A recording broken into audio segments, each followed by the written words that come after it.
Bonsoir tout le monde. Alors je vais reparler un peu des conflits internationaux parce que je pense que ça va en s'aggravant et que c'est de pire en pire et c'est assez terrible et donc ça contamine aussi le reste du monde, même si en apparence il y a beaucoup de diversion qui fait que on se dit que c'est dissocié, mais en fait pas tant que ça.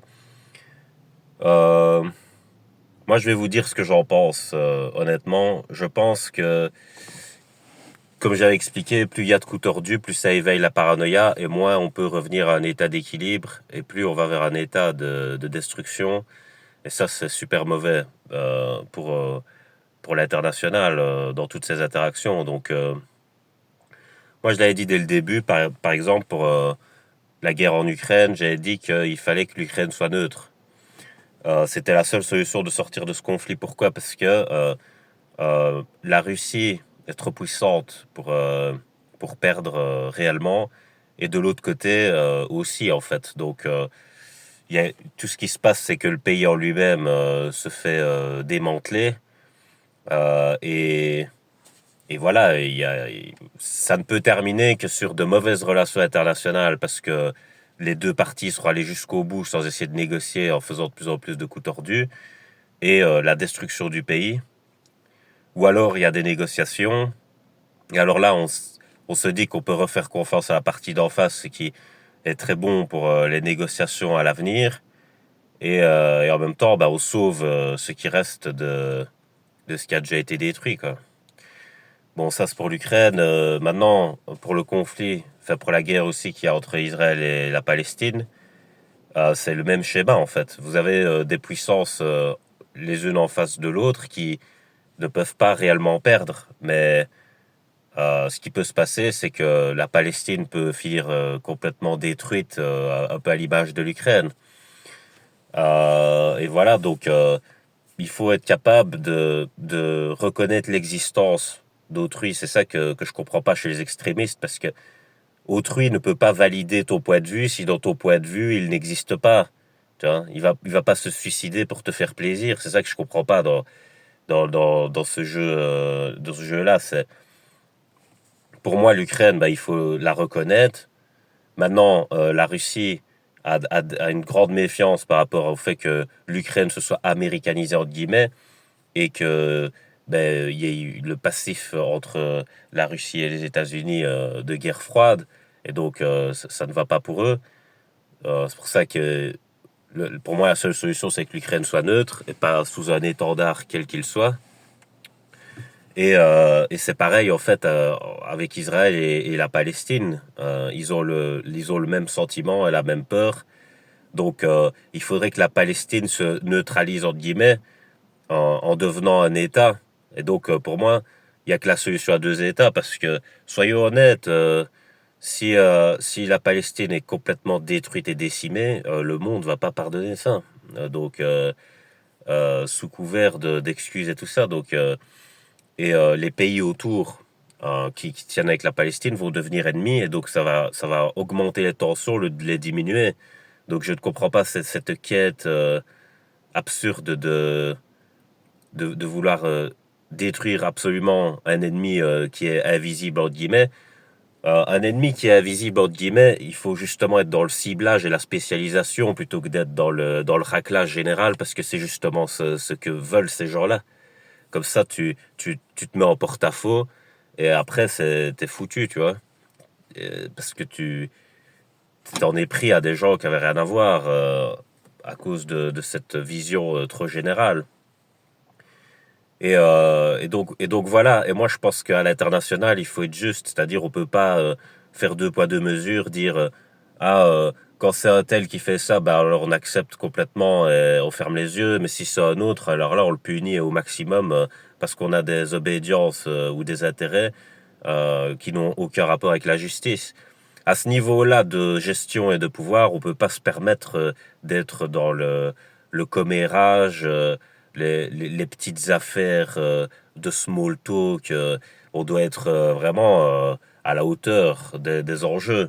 Donc, on rigole pas avec ça, quoi, au vu des conséquences.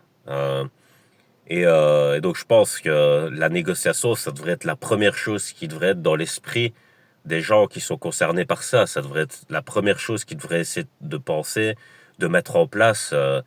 Et voilà. Et par rapport à la justice internationale, ben, comme je dis, pas de privilège. Donc, il faut aussi prendre en compte le passé pour être juste par rapport au présent et au futur. Donc, s'il y a eu des ingérences passées, ben, il faut aussi dire, ben, écoutez, nous, on veut bien qu'on nous dise qu'on a une ingérence, mais que les autres rendent des comptes pour des ingérences, alors. Vous voyez, donc, il faut être juste dans la vie, quoi.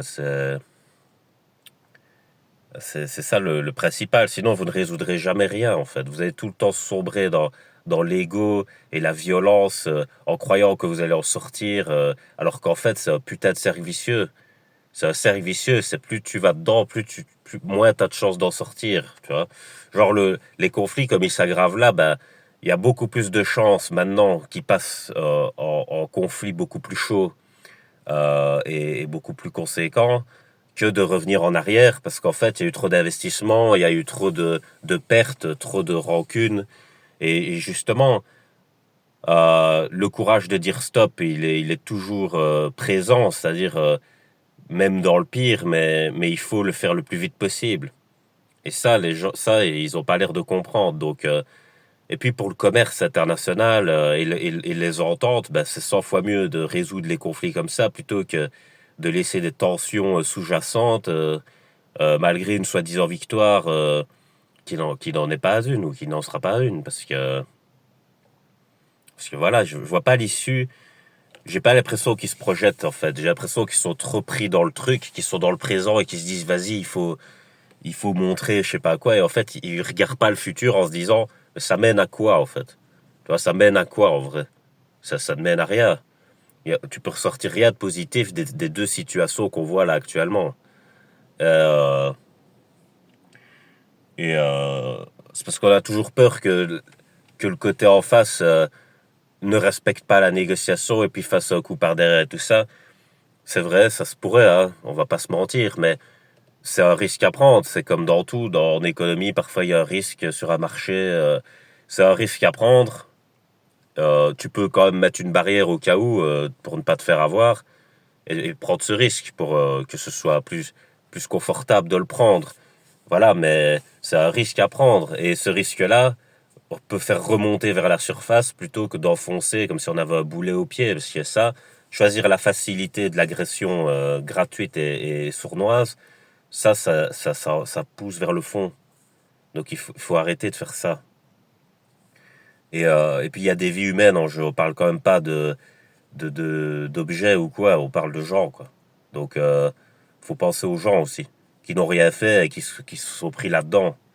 Et ça, c'est important, que ce soit dans toutes les parties d'ailleurs. Euh, on peut autant penser euh, à des Ukrainiens qui sont morts à cause de cette guerre que à des Russes ou qu'à des Palestiniens ou qu'à des Israéliens. Hein. Voilà, quand on est humain, on pense d'abord humain avant de penser obédience, normalement. Donc ça, c'est la vision plus large qui est reliée à la justice. Et quand on est en pensée obédiente, on est plus dans l'ego alors. Et ça, on est plus bas, on est dans la division. On descend plus vers le mauvais, quoi. Après, je comprends qu'on défende de sa survie et son existence, mais il faut remonter à un niveau de vision plus générale et pas rester dans cette cécité communautariste parce que ça, c'est un piège. Il faut pas tomber dans ce piège. Parce que à l'avenir, ça va coûter cher de faire ça. Euh, Ceux qui vont être jusqu'au boutiste dans ces, dans ces trucs-là, ils vont le payer plus tard. C'est sûr et certain, parce que c'est comme si tu étais au casino et tu mises et tu perds, et tu remises, tu perds et tu remises, et puis tu dois hypothéquer, et puis t'as tout perdu.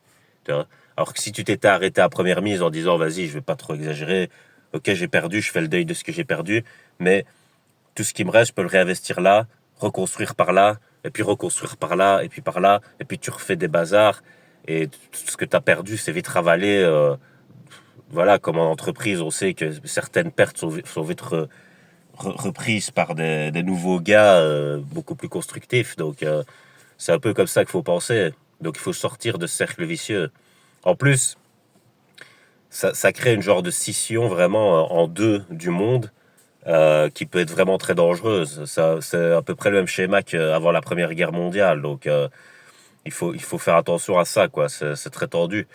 Il faut arrêter justement cette scission et que chacune, chacun des membres des parts adverses recommence à se parler et à négocier. Voilà. Donc je vais laisser sur ça, passer une bonne soirée.